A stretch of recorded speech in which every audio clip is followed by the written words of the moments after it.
You're watching M-PACT, channels 12 and 15.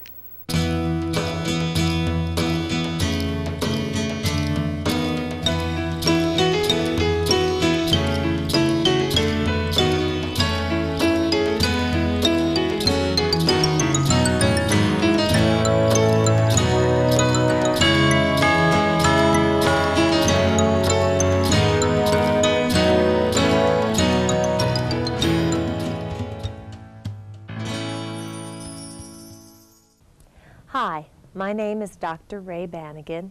I am a speech and language pathologist in private practice in Palmer.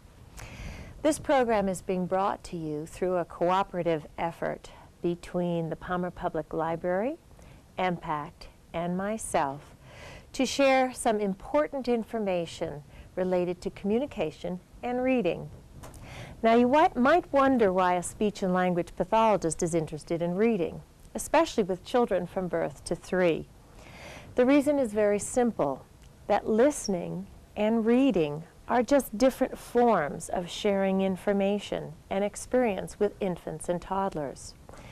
In our brain, we have represented knowledge about the world, knowledge about sounds, words, and sentences. We also have the ability to process information and to think. The two ways that we take information in is through listening and reading. And the two ways that we express what we know is through talking and writing. So reading to infants and toddlers is critical for communication development as well as future learning. Communication is a shared, pleasurable experience. So reading should be fun for both the adult and the child. Early reading aloud to children has been identified as the single most important activity for children's success in later reading, learning, and academics in school. Infants and toddlers need to learn that books are special treasures that are enjoyable to share, but that are also ways of getting very exciting new information to learn. They learn this best from a caring and responsive adult who shares the excitement of reading aloud to them from birth. Within 24 hours after a child is born, that infant attends to pitch, intonation, and can identify his or her mother's voice and is comforted by physical activity from birth.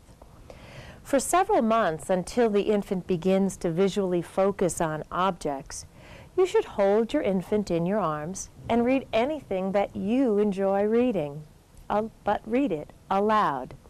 Newspapers, magazines, books, recipes, repair manuals. In my case, I read anatomy and physiology texts and research reports to my infant.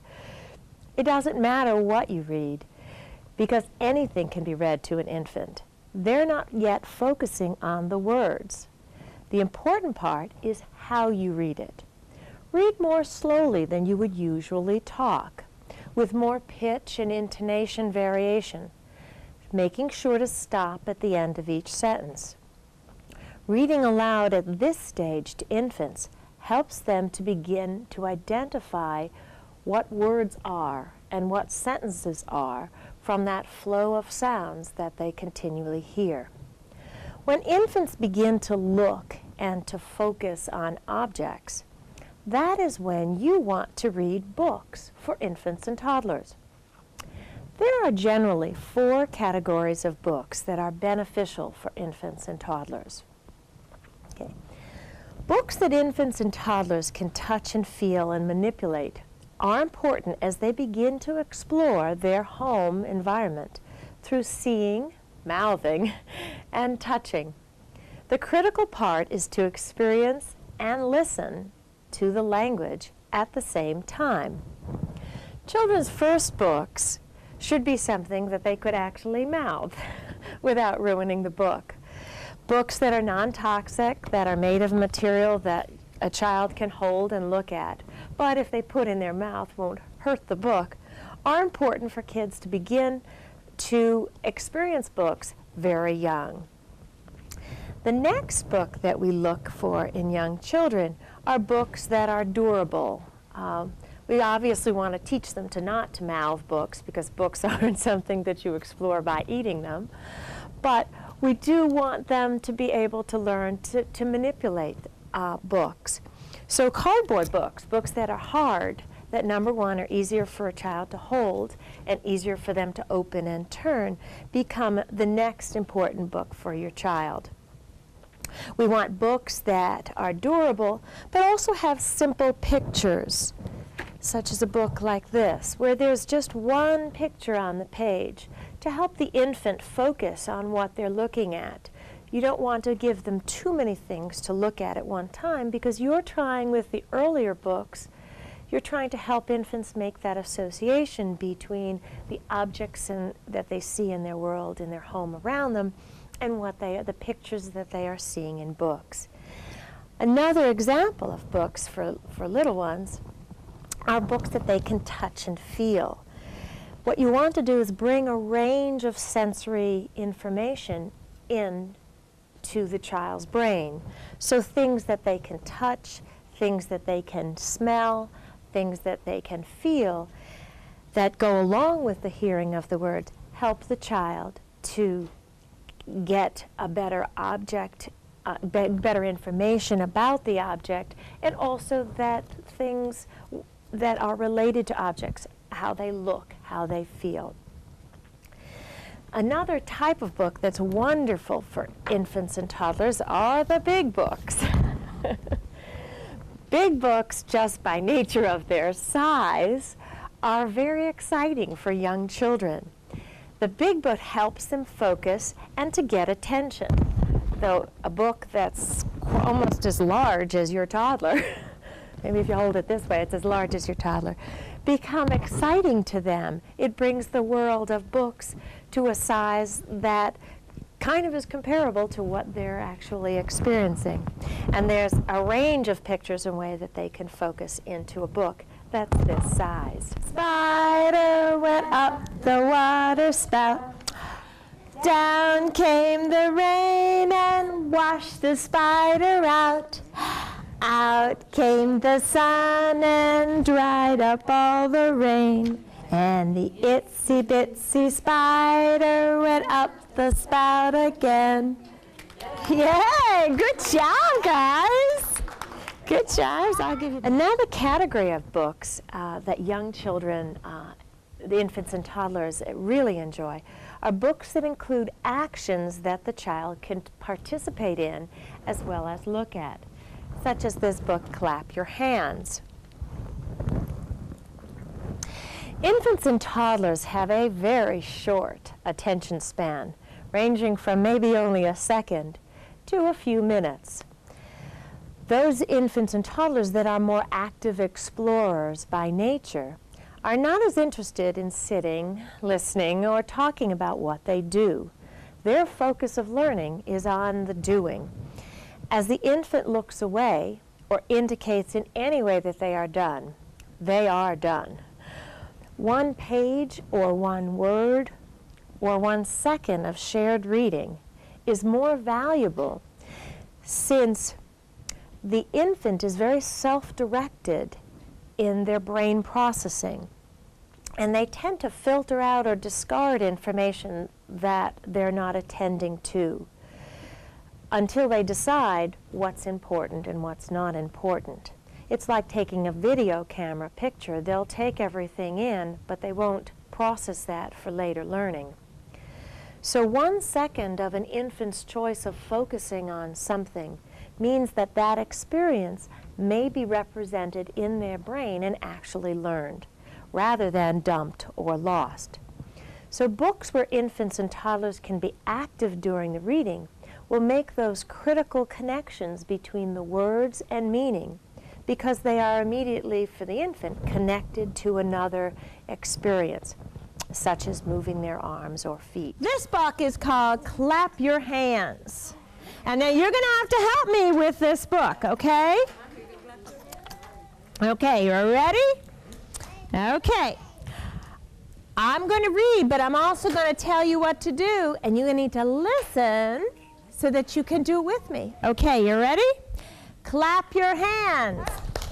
Stomp your feet. Shake your arms. Then take a seat. That's it. Good job. Rub your tummy. Pat your head. Find something yellow. Ooh. Yellow. Find something red. Red, your red shirt. Reach for the sky.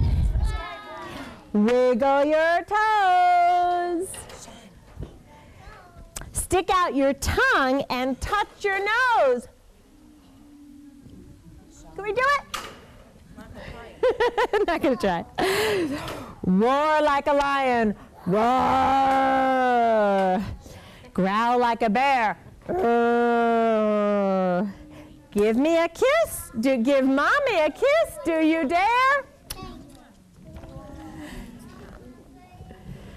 Okay. Wiggle your fingers. Slap your knees. Mommy will tickle you if you please. Find something big. How about you're big. Find something little. What's little? Oh, we have a raisin that's very little. Stand up. And everybody stand up. Spin in a circle. But try not to fall. There we go. Okay, sit down. Okay, you ready? Close your eyes and count to 4. 1, 2, 3, 4. Now do a somersault across the floor. Can anybody do a somersault? I think we'll skip that page. Okay. Purr like a kitten. Purr. Bark like a dog. Woo, woo, woo. Crawl like a baby. Can you guys crawl? Crawl like a baby. All right, now everybody ready? We're gonna jump like a frog. You jump like a frog. Good job. All right, Froggy's gotta go sit back down. Can you sit back down? Ribbit, ribbit, ribbit, ribbit, ribbit. Okay, you ready? Count your fingers. 1, 2, 3, 4, 5. Count your toes. Uh-oh. 1, 2, 3, 4, 5, 6, 7, 8, 9, 10. Wiggle your eyebrows. Can you wiggle your eyebrows? And wiggle your nose.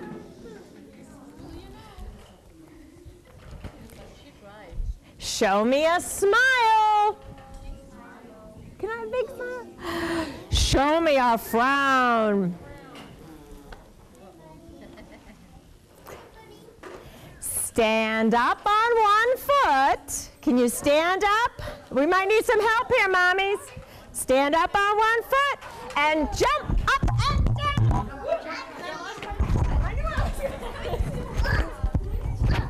Can you jump up and down? There you go. Okay, everybody, come on back, sit down. You ready? So we can go to the rec. You ready? Okay, sit down. You want to sit down? There you go. Okay, we're going to put our arms out so we can fly like an airplane. High in the sky. You ready? Everybody land. Okay, come and land. No, I guess we're going to fly like an airplane. That's okay. It's time to go now. Bye. Bye. Bye. Another category of books are those that connect sounds to words and songs, rhythms, and patterns of sounds.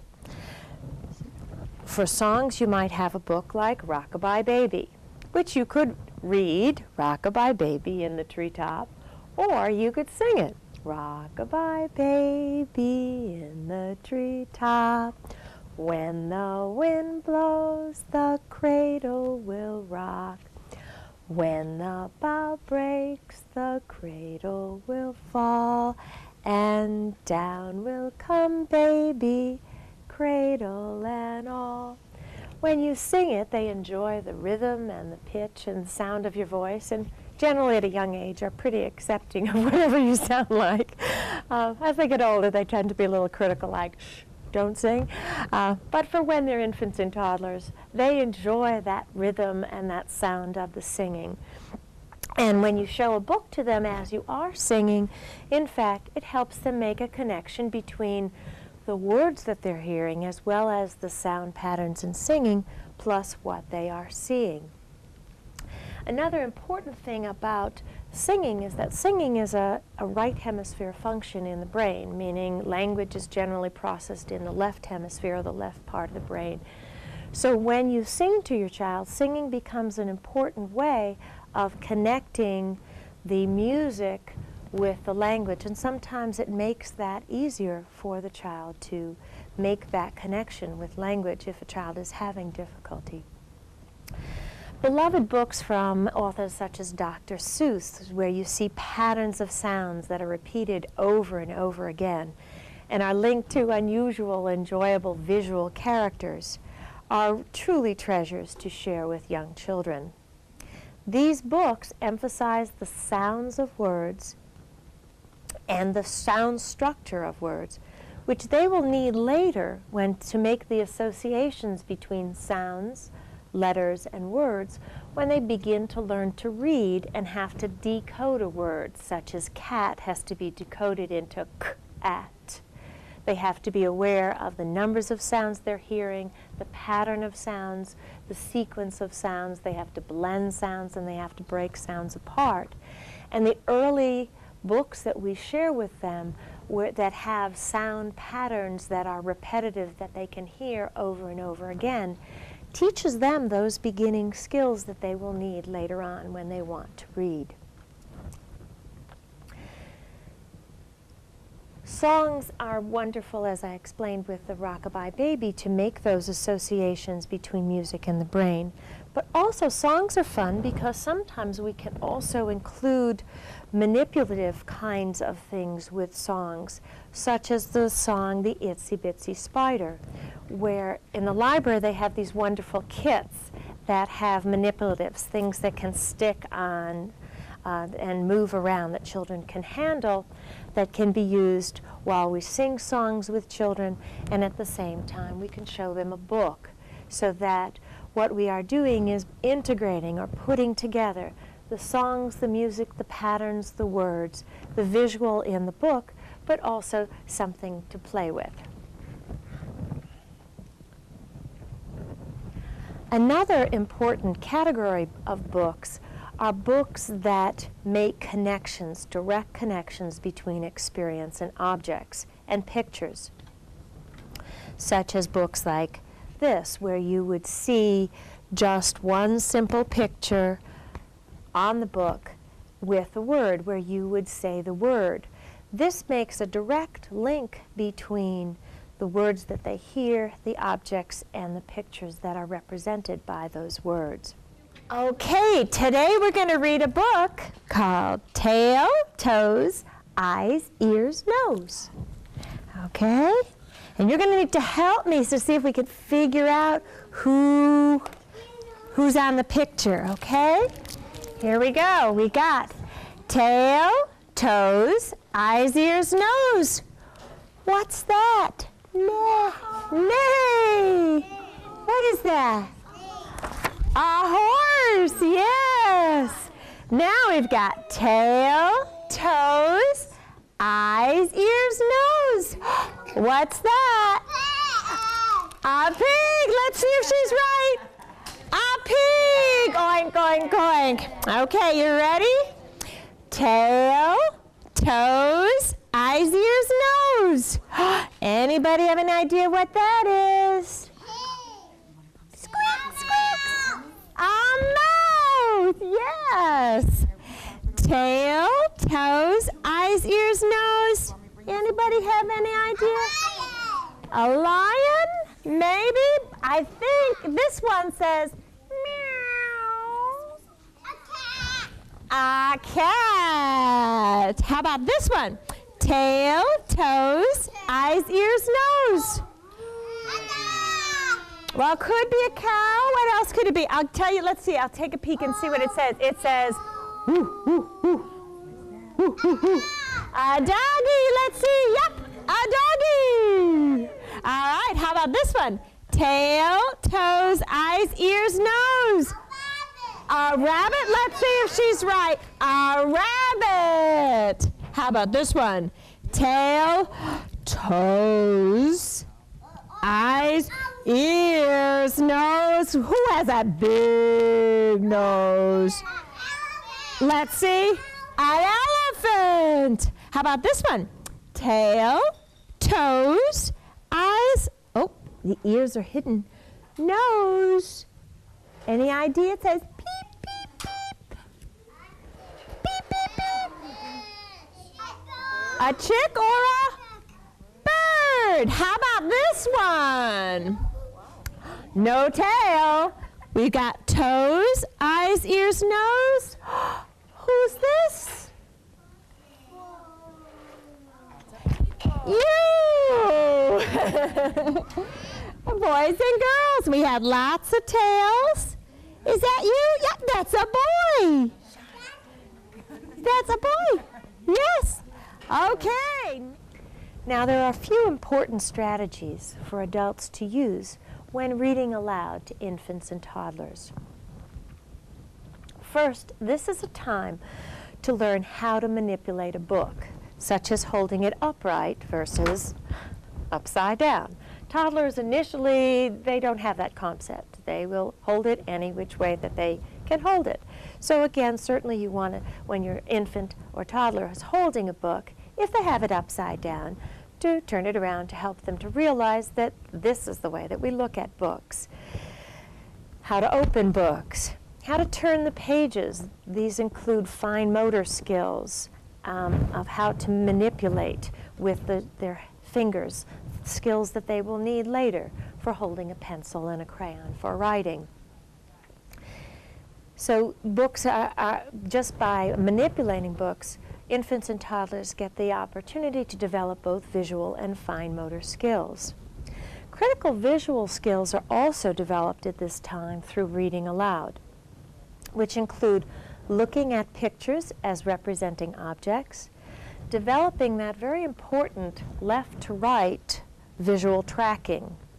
When we look at books, we read from left to right. Generally, in most other visual things that we use our eyes for, we don't do that. We scan to what's important. But in reading, that left to right tracking is critical because we obviously need to read the letters in order. This is a good time when children are infants and toddlers to learn to see that we start at the beginning of the book, we go to the end, and everything goes from left to right.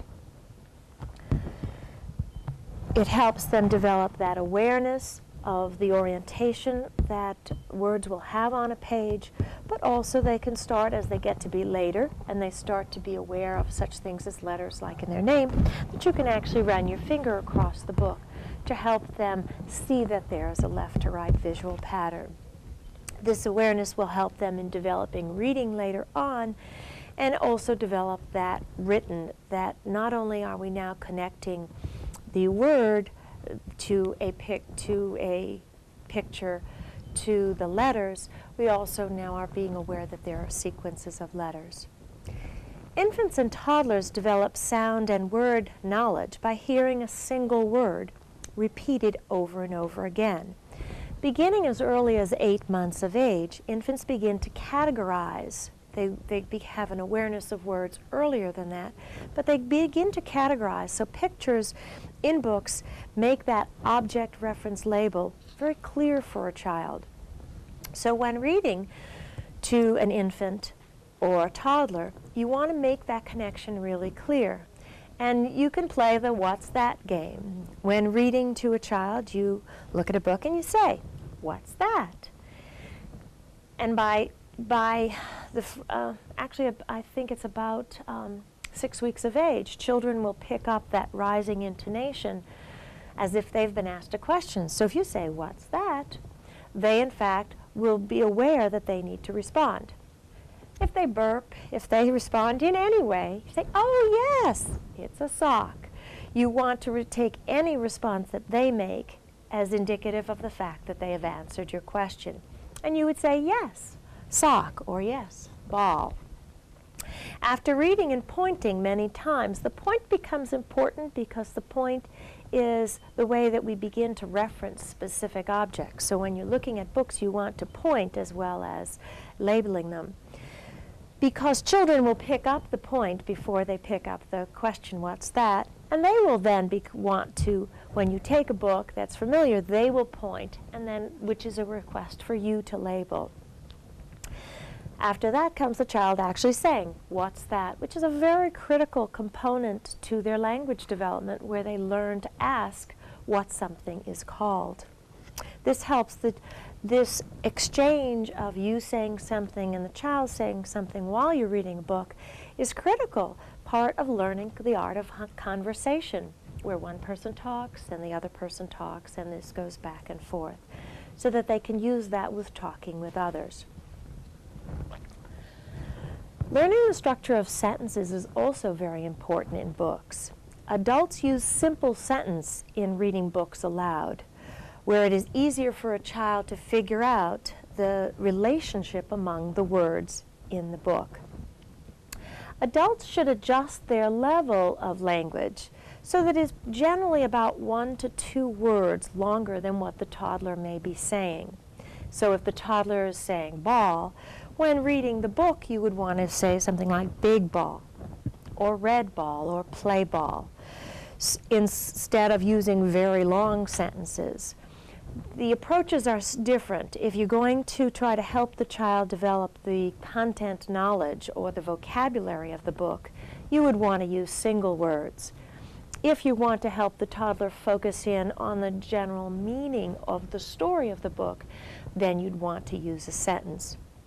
So it's important to adjust the length of the language that you use when you're reading a book to fit what you are looking for to share with that child. Another important strategy in reading with infants and toddlers is repeating favorite stories over and over and over and over and over and over again.